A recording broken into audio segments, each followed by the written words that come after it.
ایک گزارش کی. اس نے کہا کہ چلیں ایک ریکویسٹ ہے آپ سے، وہ یہ کہ آپ کہاں پر جا رہے ہیں؟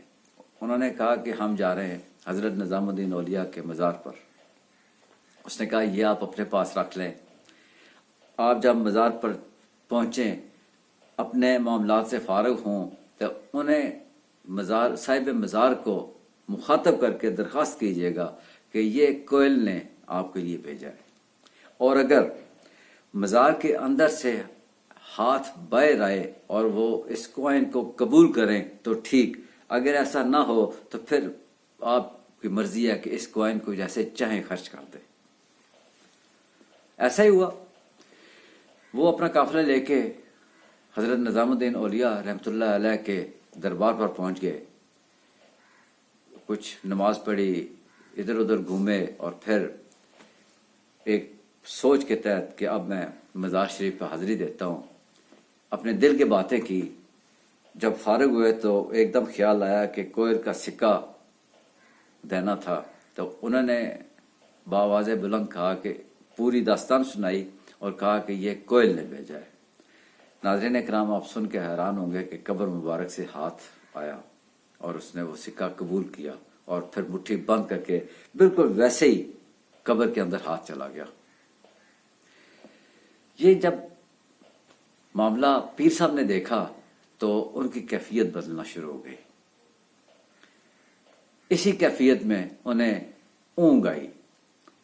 اونگ آئی تو کیا دیکھتے ہیں کہ حضرت خواجہ معین الدین چشتی ہیں، حضرت خواجہ قطب الدین بختیار کاکی ہیں، بابا فرید شکر گنج ہیں، حضرت نظام الدین اولیاء ہیں. یہ سب بیٹھے ہیں اور کوئل ان کی اس محفل کے اندر رقص کر رہا ہے، گھنگرو پہنے ہوئے ہیں اور گا رہا ہے. اور ایک بڑے خوبصورت سا منظر ہے جس کے اندر یہ سارا سلسلہ جاری ہے. اسی دوران حضرت نظام الدین اولیاء حضرت خواجہ معین الدین چشتی اجمیری رحمۃ اللہ علیہ سے پوچھتے ہیں کہ آپ کو کوئل کا رقص کیسا لگا؟ تو وہ بہت خوش ہوئے، انہوں نے بہت ہی اسے پسند کیا. ساتھ ہی پیر صاحب کی آنکھ کھل جاتی ہے. جب آنکھ کھلتی ہے تو ان کا جو بظاہر ایک پردہ تھا وہ اتر جاتا ہے، اور وہ اپنے ساتھیوں سمیت بھاگتے ہوئے کوئل کے گھر جاتے ہیں. کوئل اپنے کمرے میں بیٹھا ہے. وہ کوئل کے پاس جا کر اس کے پاؤں پکڑ لیتے ہیں.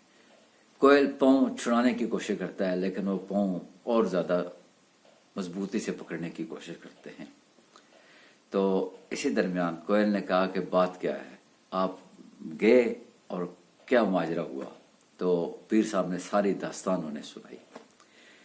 یہ داستان سننے تھی کہ کوئل نے دوبارہ گھنگرو پہنے اور ناچنا شروع کر دیا. اور اس دن اس کا ناچ، اس کا رقص اور اس کا گانا بھی عروج پر تھا، جوبن پر تھا. اور اسی دوران وہ تیزی سے گھومتے جھومتے گرا، اور وہیں گر کر اس کی جو روح ہے وہ پرواز کر گئی. ناظرین اکرام، یہ محبت کی باتیں ہیں، یہ عشق حقیقی کی باتیں ہیں. کوئل پتہ نہیں خواجہ نظام الدین اولیاء رحمۃ اللہ علیہ سے ملا بھی تھا یا نہیں ملا تھا، لیکن اس کے دل میں ایک تڑپ تھی، ایک محبت تھی، اور اس کی حضرت نظام الدین اولیاء کی سے نسبت اور اس کے بعد اس کی اپنے رب تعالیٰ سے نسبت، یہ کہاں سے کہاں لے جاتی ہے.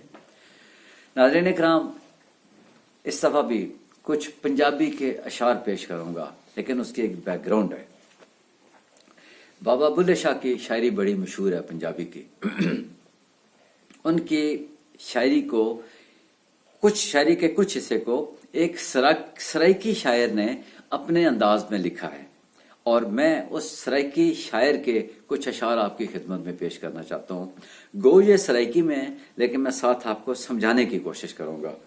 بات سچی تڑپ کی ہے، محبت کی ہے، اور عشق کی ہے، اور طلب کی ہے. وہ کہتا ہے، الف میم جے من وچ ہوئے، الف میم جے من وچ ہوئے، اٹھاں ان بن ان بن ان بن کیا. اٹھا کہتے ہیں اس جگہ، یا پنجابی میں کہتے ہیں تے پھر. تو شاعر یہ کہنا چاہ رہا ہے کہ جے تھاڈے دل وچ قرآن پاک پڑھن دی سچی تڑپ ہوئے، تسی الف میم پڑھنا ہی چاہو. الف میم تو مراد اللہ اور اللہ دے پیارے حبیب جناب حضرت محمد مصطفیٰ صلی اللہ علیہ وآلہ وسلم دے بارے پڑھنا ہی چاہو، تڑپ سچی ہوئے، اٹھاں ان بن ان بن ان بن کیا. تے پھر قرآن پاک دے لفظ چھوٹے ہون یا موٹے ہون، تحریر کالے چٹے صفحے تے ہوئے یا خوبصورت صفحے تے ہوئے، قرآن پاک سٹینڈ تے رکھیا ہوئے یا گود چ رکھیا ہوئے، پھر انہاں چیزاں دے نال کوئی فرق نہیں پیندا.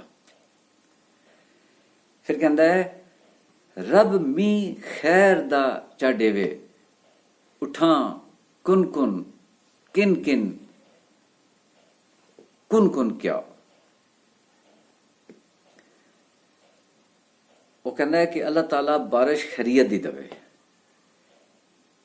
دعا یہ کرو کہ بارش خیر دی ہوئے. جب بارش خیر دی ہوئے تے اٹھاں کن کن کن کن کن کن کیا.